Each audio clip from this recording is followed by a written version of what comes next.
Hey guys, how's it going? Solo back with another daily update video. I think it's time for another Palantir update. This stock is really big hot in the internet on certain forums and subreddits, and also it's hit the mainstream media. Jim Cramer has been talking about this stock now, and he's also talking about the Reddit people that are talking about it. So this stock, the hype train is out of control. So let's just take a look at the whole market overall. Overall, huge green day on the market. Take a look at this. The whole map is pretty much green. Tech was kind of flat, but still green. Apple had a big day, up 5%. Semis were good today. AMD up another 2.5%, basically setting all-time highs. Micron up 2.25%.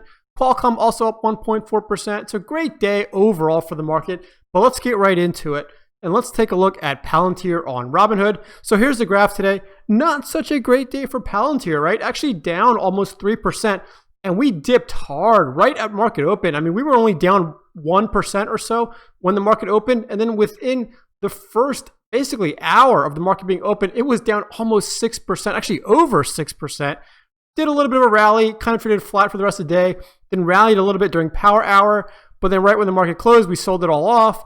And we are trading pretty flat after hours as well. So like I said, down about 3% during market hours, down about another 0.5% after hours. Let's take a look at the weekly graph. It's been about a week since I made my last Palantir video. Take a look at this choppiness, just up and down, up and down, up and down. It's kind of like the bulls and the bears are just fighting it out. They can't decide whether to pump this thing or to dump it. So let's take a look at some news that came out recently this week to see if maybe we can shed some light as far as why is this stock trading so choppy. So here's an article that came out actually last Friday, December 11th, and the title is Palantir stock is one to own for the long haul. So the bulls are going to like this article a lot. So if we scroll down, they're talking a lot about how the government, meaning the Fed, is printing so much money that they flooded the streets with cash. And then even though millions of people are out of work, these spending trends don't support it. Recreational vehicle sales were at a record high, even when we were in lockdown. And, this article really doesn't touch yet on what's the deal with Palantir. They do some technical analysis here, show you some volume shelves here on the left. But really, this article doesn't really say much about Palantir specifically. Actually, if I scroll through it, you can see you don't see Palantir talked about that frequently at all in this article. So this may have just been kind of like a article to pump the stock. All it says not so much as a company, but rather how it trades. What I also found was how impressive their fan base is. The Palantir stock bulls are ferocious and definitely are not weak hands. This alone makes the stock a must hold for the long term. I think the article writer is stretching here. His whole argument, or her whole argument, seems to be that just because people are really hardcore about buying into the stock, that it's a long-term hold. I don't know if I necessarily agree with that. Maybe for a short-term hold to kind of pump it and then get out while you ride the wave. But let's go see what other articles are out there. So this one I came across. This was also written on December 11th, this past Friday. But this article is taking the opposite approach and saying Palantir is likely to be hurt by competition and political issues. So analysts right now are expecting its earnings per share to come in at just 8 cents this year, even though the valuation of Palantir right now is sky high and the company will likely face increased competition. And it also go on to say that they think the Biden administration could be somewhat hostile to the company. So they're actually not looking favorably for a long-term hold on Palantir. Right now, it's trading at about 38.5 times the analyst average 2021 revenue estimates for the company, which is, and they say, among the highest valuations I've seen for tech companies. So I personally believe if you've been a long-time follower of this channel, you know that I think we're in a market bubble right now. Valuations are out of control. Take a look at Tesla. Take a look at Palantir. Take a look at all these other stocks at Airbnb that just IPO'd, DoorDash that just IPO'd. I think we're in a huge bubble, and I think Palantir is just another one of those stocks that keeps inflating this bubble up and up and up. But let's finish up this video and take a look at the technical analysis to see where we think the short-term trading and the price action is going to be on Palantir. So here's the trading view stock graph on Palantir. If you're new to the video channel, every line, every candle represents 1 day of trading. These yellow lines represent areas of support and resistance that I've identified. The orange line here is the 21-day moving average. The pink line is the 50-day moving average. And I have the RSI curve at the bottom. And I have some Fibonacci levels that I drew a while back. I like to keep my charting simple. It's been holding up pretty well for me so far. So let's go on to Palantir. This is Space, which I was looking at earlier today, but let's switch over to Palantir. And here we go. So you can see, same idea. We have trend lines here. I'm going to add in some areas of fib retracements, and I'm going to draw them probably from the most recent low, which was pretty much right when it IPO'd, to the intraday high, which was pretty much an all-time high, even though it didn't close there. And that was here on November 27th when it reached about $33.50 or so. So I have a little bit of a squiggle here forming. This is the 50-day moving average that's forming because finally the stock has been trading for a little bit more than 50 days.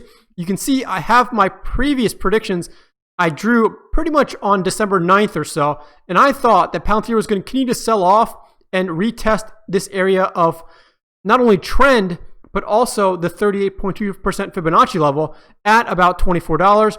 It looks like it hasn't panned out quite yet, but the past 2 trading days looks like we are moving in that direction. I thought we were going to bounce to 24 and then bounce off it and up. And if you saw my last video, I said that I think by the time we get here, the 21-day moving average is going to get to this point at about $24. And it looks like it just did that today. So that's going to act as a very strong area of support because then it would have to break my area of trend, break the 38.2% Fibonacci level, and also break the 21-day moving average. So I do think in the coming days, maybe tomorrow, maybe Thursday, maybe Friday, we'll continue to sell off to about $24 and then bounce off $24. And we have a ceiling right now that I've identified at about $28, which is very close to the 23.6% Fibonacci level, which is also at about $28. Now, I just want to reiterate, these are not exact numbers. When I draw areas of support and resistance, and when we do these fib retracements, these are more areas. So if I say $28.22, it means somewhere around $28, maybe 27, maybe 29, but somewhere around that price range. So it looks like my predictions, they're not completely wrong. They just haven't quite panned out yet. And I don't make predictions for the very next day. And these are exactly that. They're just predictions, right? I'm not giving you trading advice. I'm not telling you how I think you should make your plays. I'm just making predictions based on my thoughts, my technical analysis in terms of what I think the stock is going to do and how it's going to trade. Nothing on this channel is ever financial advice, so just keep that in mind. You should never listen to any random person on the internet that thinks or pretends they know what they're talking about when they can say they can predict the stock market. Let's finish up the video by taking a look at the option flow data on Palantir today to see what the big money investors were doing with the stock. And take a look at this. So these red boxes represent puts that were bought. The green boxes represent calls that were bought. So you can see there's more red boxes than there are green on Palantir. So that tells me more money went into puts on Palantir. So more people, I should say, were bearish on Palantir today than bullish. And that would support the TA that I thought that we were going to continue to sell off to about $24 and then maybe have a bounce after that. But again, that's not guaranteed either. If we have a lot of pressure and the bears kind of put more pressure on the bulls, well, we might have more of a sell-off past $24. But looking at the option flow data, does look like the big money investors, and you can see their position sizes right here. These are dollar amounts, so in the tens of thousands of dollars. Here's one that's $250,000 that was for a put for May of next year at the 22 strike. So not very far from where we're trading today, but they are bearish and they put a lot of money into it. So a lot of big money, more so in puts than calls, looking at the option flow data. If you're interested in this, join our Discord server. We have bots that do TA for you, and I can get you. And we have access to option flow data like this. So as always, add me on Discord, add me on Twitter, add me on Instagram, follow me on Reddit, add me on every social media you can think of. As always, I hope you had a green day today, and happy trading.